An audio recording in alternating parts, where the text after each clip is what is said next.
que vuelvo a mi tierra, cargando mis pesares. Me recibió la infancia, que aún vive en sus calles, y reviví los días cuando giró la tarde. Andes es un municipio del suroeste antioqueño, fundado en el año 1850. Es un lugar muy visitado por personas de diferentes partes del país y las afueras.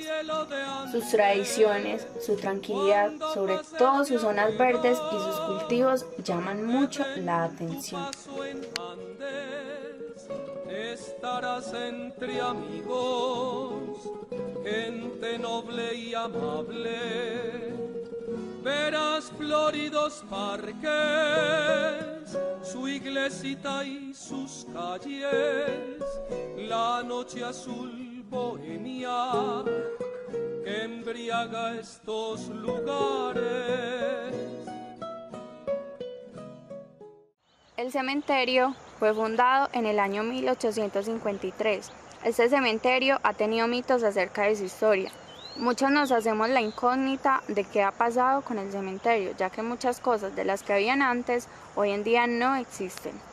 Para muchas personas es muy importante enterrar a un ser querido, ya que esto es una tradición que viene de nuestros antepasados.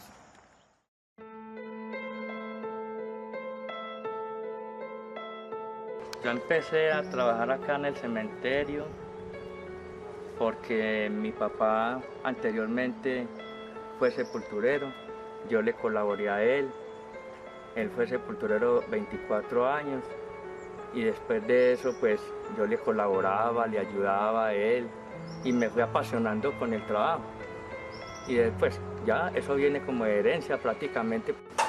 Cuando hay el primer muerto, los primeros muertos, hay la necesidad de crear un cementerio. Y como eso es una cultura católica, se crea un camposanto. Ahora, había prohibiciones de que los cementerios estuvieran dentro de las poblaciones. Por eso ustedes ven que en todos los pueblos el cementerio está afuera, las partes de afuera. Andes no era la excepción. En 1855, Andes adquiere la categoría de viceparroquia. Éramos dependientes de Concordia. Y exactamente en el sitio donde está hoy el cementerio, ahí se enterraron los primeros muertos. Estamos hablando de 2 o 3 años después de fundado el pueblo. No moría mucha gente porque digamos que los climas eran favorables y la gente tenía mucha resistencia a estos climas adversos, a las pestes, tantas cosas que ocurrían en el siglo XIX cuando la medicina no tenía tanto auge. En el cementerio se encuentran 2 torres blancas muy largas. Estas torres hacen parte de nuestro patrimonio, ya que es un homenaje a Gonzalo Arango. Más o menos por 1870, hace tiempito, empezó a generar problemas de salubridad, porque no había normas muy claras de cómo hacer los enterramientos. Entonces se quejaba el alcalde ante el cura párroco, que los cementerios son propiedad de la parroquia todavía. Se quejaba el alcalde ante el cura párroco que el cementerio tenía condiciones higiénicas deplorables y muy precarias, y que incluso los perros se estaban metiendo allá a desenterrar cadáveres, una cosa aterradora, horrible. En el cementerio también ha pasado algo que es muy común en todos los cementerios, y es que se ha llegado a descubrir ritos satánicos realizados por jóvenes. Eso ha sido un problema con algunas personas cuidadoras de este lugar, ya que se dice que está prohibido profanar a los muertos e ingresar a altas horas de la noche.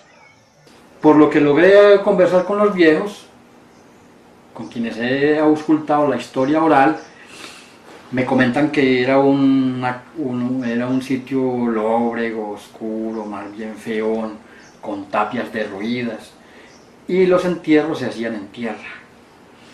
Ya a partir de comienzos del siglo XX, por allá por 1905-1906, se creó una galería donde empezaron a hacer los entierros, las inhumaciones en bóvedas, con lápidas muy bonitas, lápidas fabricadas en Medellín. Anteriormente, el cementerio era muy organizado y estaba en muy buen estado. Poco a poco se ha ido descuidando. Sus visitantes habrán podido notar algo en él y es que está muy deteriorado, es decir, rayado con muchos grafitis que le dan una muy mala presentación.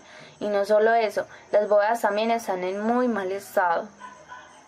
El proyecto del arreglo del cementerio, de eso se ha tratado. Este es el momento que ya yo he tenido ya 3 patrones, el padre José Luis, el padre John Jairo y también el padre La Verde. Todos han tenido proyectos con el proyecto del arreglo del cementerio, porque cada que entra uno le recibe el otro y con ese proyecto del arreglo del cementerio.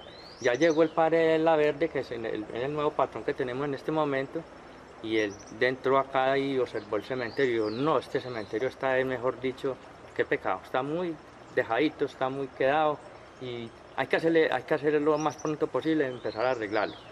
También ocurrió algo muy triste, que fue el desmoronamiento del cementerio.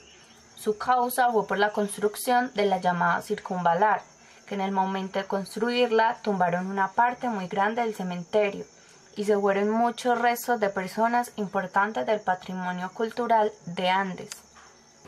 Ahora, el cementerio sufrió hace poco un derrumbamiento probablemente causado porque particulares estuvieron haciendo excavaciones a un lado del cementerio. Esto hizo que se derrumbara una parte, y ahí se fue una parte muy importante. También una parte muy importante de la historia nuestra, porque ahí había panteones familiares muy representativos. Entre ellos estaba el panteón de un personaje que es casi un mito ya en Andes y en Antioquia, que era el panteón de Dalia La Sierra. Dalia La Sierra fue una mujer muy importante en Andes porque fue la primera mujer feminista que hubo, la primera luchadora por los derechos de la mujer en los años 40. Yo no he visto nada acá, pero una señora sí le pasó un día, el año pasado, vino a las 12 del día y por el lado de allá al costado subiendo derecho, ella estaba rezándole a la mamá cuando en esas bajó un niño, por ahí de aproximadamente 3 años, de bermuditas, boticas, y era zapateando y bajando por las escalas zapateando, y ella parada ya sola a las 12 del día, y entonces ahí mismo se erizó, como dice Amparo Grisales, me ericé, y ahí mismo se erizó. Ella se quedó quietecita y vio que se bajó el peladito de hasta que le pasó por un lado, y hágale, y ella se erizó toda, y se le pasó, y ella lo activó así de reojo, y ella era pendiente de la mamá, porque era más o menos del cuidado de la madre, y después por ahí no se veía ninguna mamá, estaba solo, el peladito. Entonces ella se le pasó por un lado y bueno, entonces ella terminó de rezar.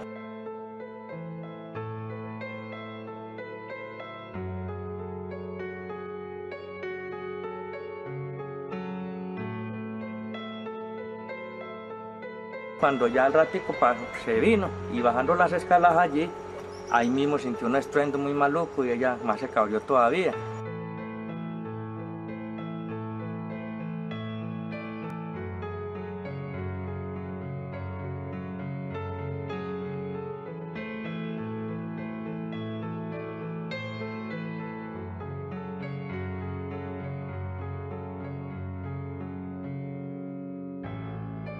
Entonces para la parte de afuera en la calle estaban unas señoras sentadas allá. Cuando les pregunto, ¿usted no acabaron de ver salir un niño que acabó de salir de aquel cementerio?